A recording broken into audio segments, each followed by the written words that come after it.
I'm really nervous, guys. I have bad anxiety issues. So I typed in, can you get tuberculosis from a Victorian antique? AI overview. Should I be trusting AI overview? I don't know. While the risk is extremely low. You mean there's a risk? Oh, no. All right.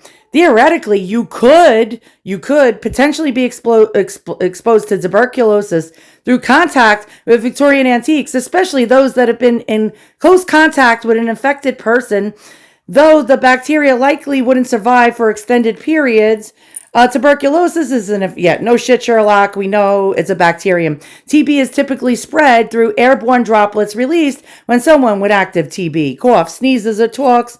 Oh God. The bacteria can survive in the environment for a short time, but not indefinitely. Victorian era objects, particularly those that may have been in close contact with an infected person, could theoretically harbor TB bacteria, though the bacteria would likely be dead or inactive. So do I get immunity from this? However, the risk of infection from touching an antique is very low. There's some risk. The most common way to contact TB is by going on the New York subway with this third world country people So like you're packed like a sardine and these people are coughing and you're going to get the clap or TB all right, let's get this damn thing open with gloves on. I got the hand condoms on. Let's get this open. And Leota, her name was Leota. Leota is like the new Typhoid Mary. We're wearing black. We're wearing black. It's very appropriate. Okay, don't breathe. I'm going to hold my breath. Guys, I have bad anxiety. Don't laugh at me. I know you want to laugh at me. So I saw this old purse on eBay. I made an offer. They accepted my offer. And then I did the research. It had a little slip of paper inside of it that said the first name of whoever owned this. And I ended up finding out information about the exact person who did own this. We're going to go over the whole genealogy. And she died from tuberculosis-like illness after battling it for multiple years. Her own sister died a year later in 1912. She died in 1911. She had 2 children. The husband remarried 5 times after her. All the women died of tuberculosis. And apparently there was an epidemic of tuberculosis going all around the world, especially in this little pocket of Oswego, New York. And apparently tuberculosis was very, very rampantly killing loads and loads and loads of people in this small area of Oswego, upstate New York. By the way, why in the hell does it take 2 weeks for a package to go from New York to New York? The United States Post Office has a lot to explain here. All right. Well, it took 14 days. Okay. First class mail took 14 days. So if you're sending a check to Cablevision, I wouldn't send a check to Cablevision because your bills are not going to be paid in time. All right. Oh, God. All right. If I kept my fat mouth shut, maybe I won't inhale this shit. Okay. Oh, how pretty. Look at this. This is a Chatelaine purse. And, all right. Oh, God. If I wouldn't have found out what I did, I couldn't cancel the order. Of course, I find out the info after. Look at this little purse. Okay, let's check it out. This is a finger ring. This could be, my fingers are not Victorian fingers. And so you can carry this. You can carry this around your finger. And you could also attach it to your waistband.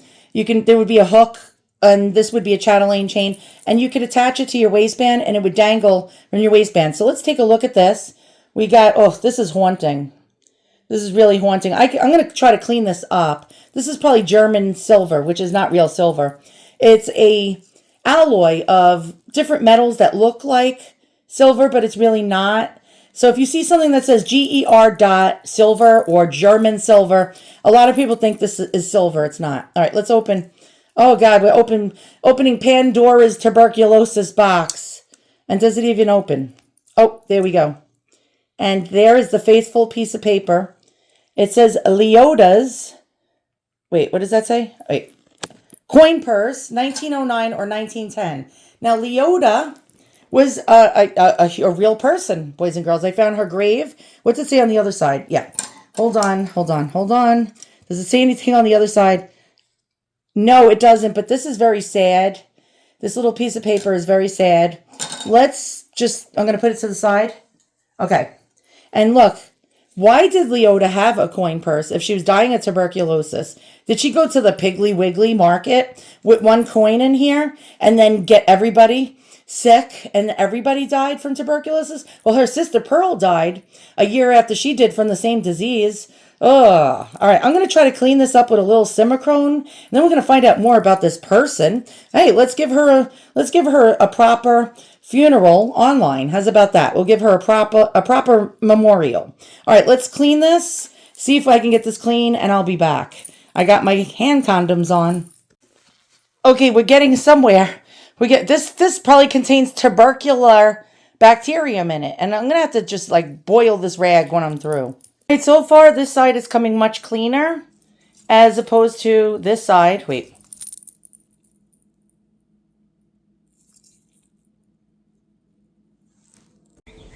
Okay, so I'm fairly confident that we got all the tuberculosis off of Leota's purse. And as you can see, we shined it up really nicely. And is it perfect? No. But we got a lot of the grime off of it and tuberculosis. So what's the story with Leota? Well, we're going to find out tonight, today. And we're going to find out more about this tuberculosis and what was going on in Oswego, New York. We're going to find out what did Leota carry in this beautiful little purse. Okay, so if you look close, you can see it once held a coin. There's an impression, I don't know if you guys can see this, an impression of a coin right there in the center. And so probably a nickel is my guess was in here. Probably a nickel.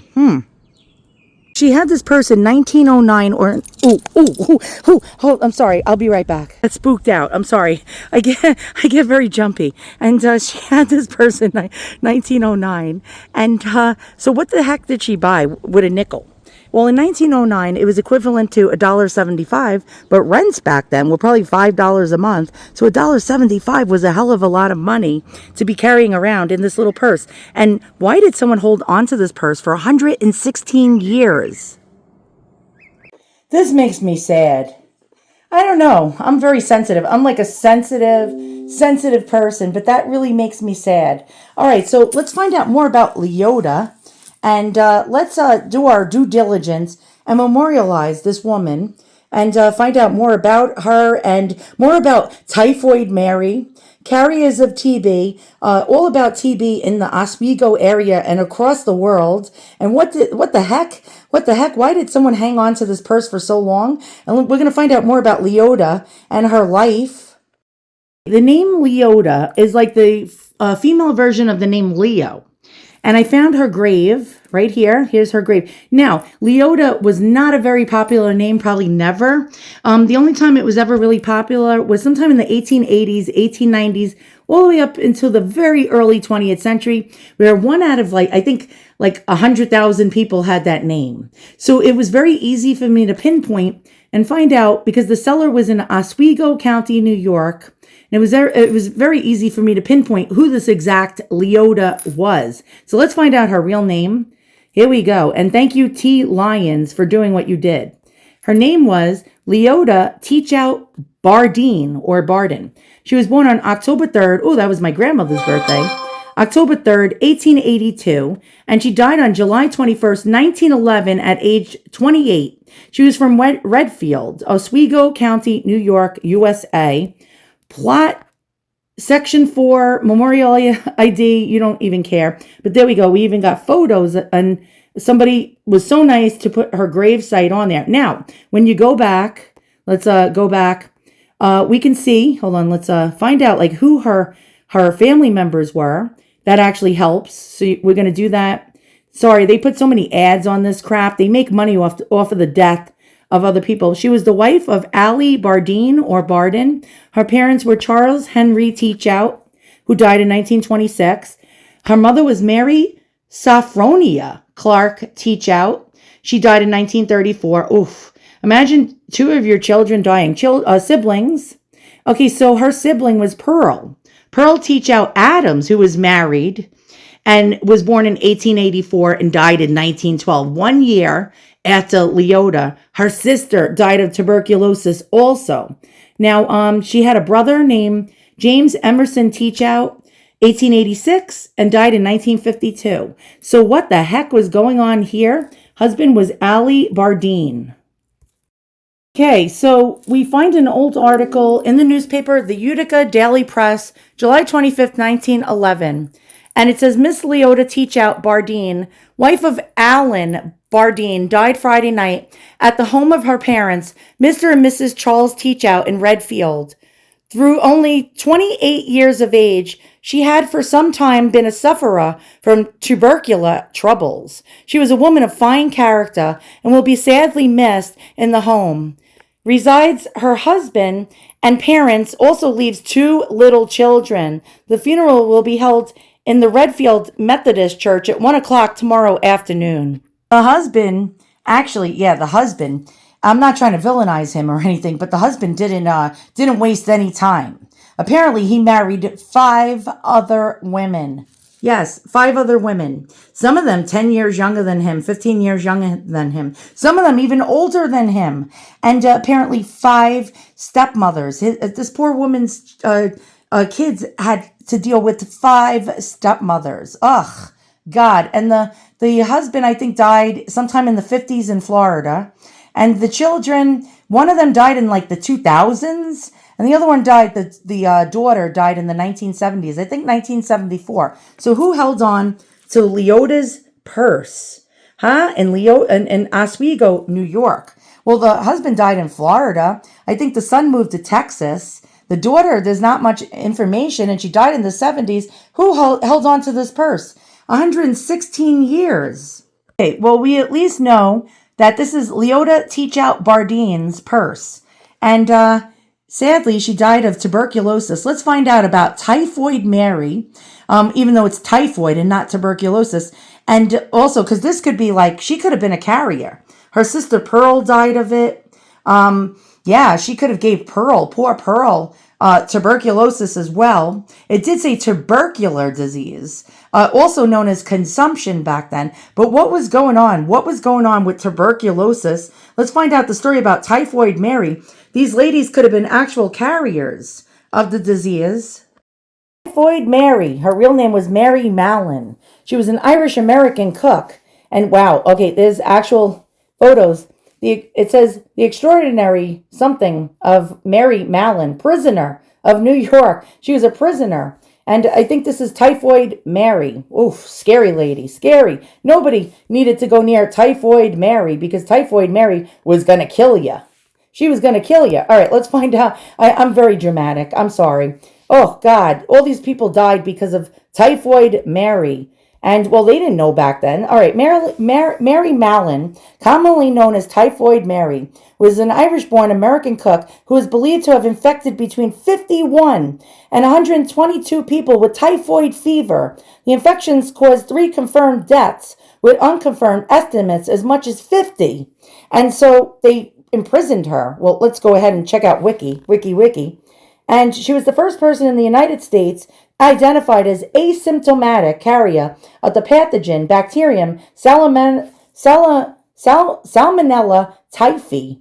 She was forcibly quarantined twice by authorities. The second time for the remainder of her life, because she persisted in working as a cook and thereby exposed others to the disease. Mallon died after a total of nearly 30 years quarantined. Her popular nickname has since become a term for persons who spread disease or other misfortune. Oh, is this her? You bitch. Look what you did because you were selfish. You had to continue to cook. Why'd you have to cook, huh? Why, Typhoid Mary? All right, so we find out about Typhoid Mary. Okay, so at this time, Leota lived and, contracted tuberculosis. This area of Oswego, New York had an epidemic going on. So much so that a doctor built a sanatorium right in that area. I don't know if she was ever sent to the sanatorium because in the newspaper article it said that she died at her parents' house. But that was really, really telling that, there was some kind of activity going on there with a pandemic. And they had to build a sanatorium over in that area. Okay, the American Experience. All right, PBS. Oh, no, I don't want to sign up. Go away. Oh my God, it's not letting me It's not letting me show you anything, these sons of bitches. Oh, there we go. There we go. All right. Excuse my language. TB in America, 1895 to 1954. By the dawn of the 19th century, tuberculosis or consumption. Now, I always thought when I heard the word consumption, it sounds like you consume something, like maybe you eat too much. I thought people died from overeating. And I had killed how many?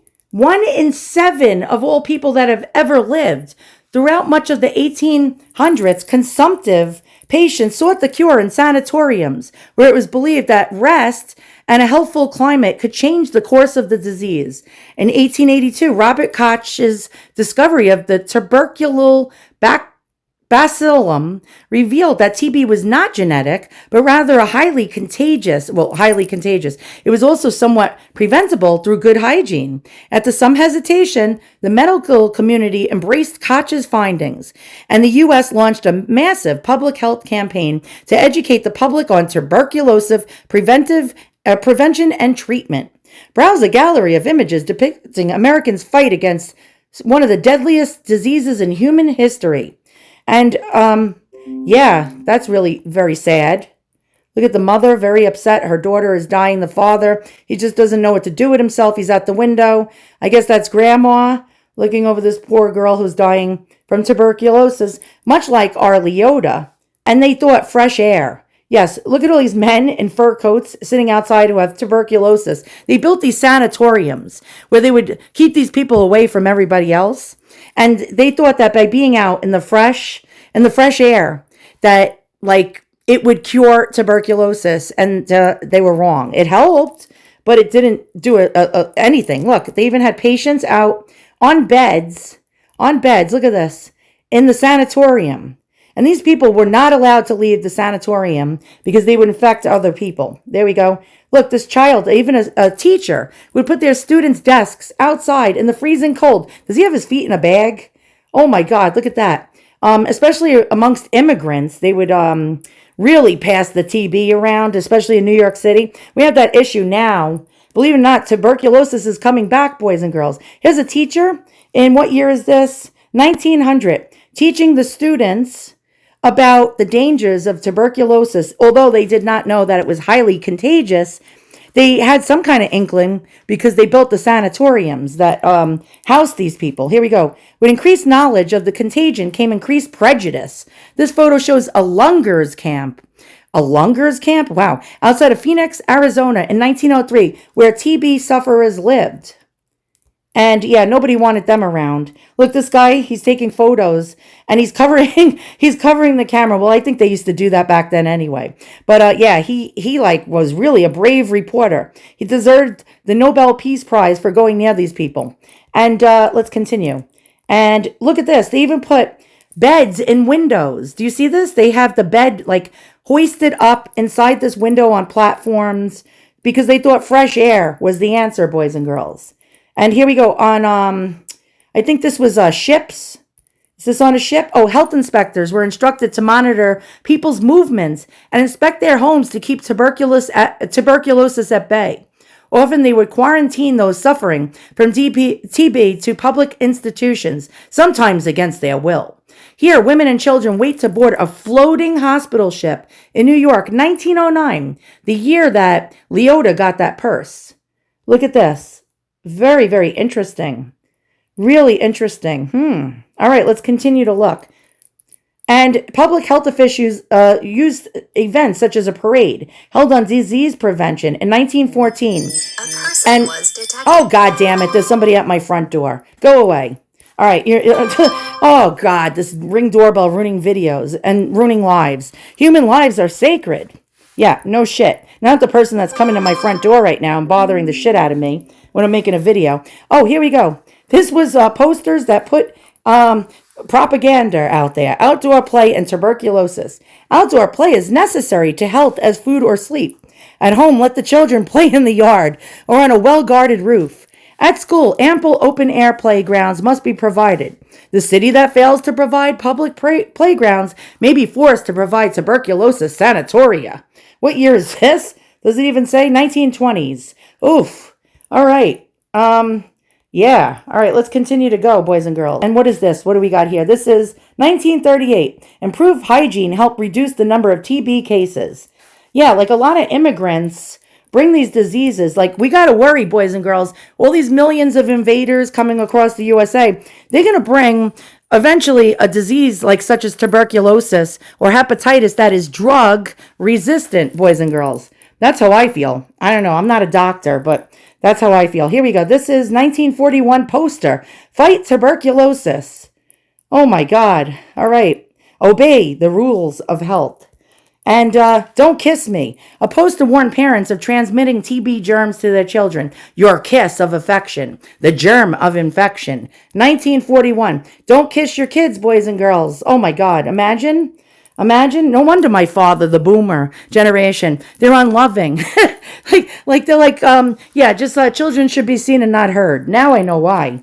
All right, 1943, under Dr. Selman, A. Wakeman Center supervision, Rutgers graduate student Albert Schatz discovered, he's on the right, bacteria that would later create the antibiotic streptomycin, a huge breakthrough in TB treatment. Thank you.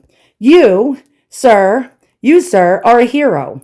You, sir, are definitely a hero. And because of you, the prevalence of TB almost entirely diminished until recently. So, yeah, all these people, again, I'm going to give you a public service announcement. Too many people coming across our borders, bringing in diseases that we might end up, like measles are back. Can you imagine this crap? Measles are freaking back, and is killing people. I think in like Texas, Arizona, like there's measles outbreaks all over. Streptomycin help people. And keeping TB in remission for longer periods of time, streptomycin. Leota's purse. The mystery of Leota's purse is sort of solved, right? Okay, so we know this lady, this poor lady, this lovely lady with children, lost her life from tuberculosis, a needless death, children losing their mother over, something that could have been cured with a simple antibiotic and good hygiene and not overcrowding and stuff like that, clean water. And sadly, this woman, somebody kept her purse for some reason for 116 years, boys and girls. Well, 115 or 114 because she died in 1911. And this purse actually stood the test of time and helped symbolize what was going on in America at the time. Sadly, millions of people were dying, not only in America, all across the world, over a stinky, lousy, rotten disease. Kids lost mothers, mothers lost children, cousins lost cousins, and so on and so forth. People lost the people they loved due to this terrible disease. Once again, thank you for watching another one of my videos. I no longer fear the purse. I no longer fear the purse because I cleaned it so well that I think all the crap is off of it. And if anything happens to me, I caught the clap from Leota. Yeah, so thanks for watching. See you guys all on the next unboxing, where we try to figure out who the owners of these old objects were, and we try to figure out stories of their life and put the pieces of the puzzles together to discover more about these objects.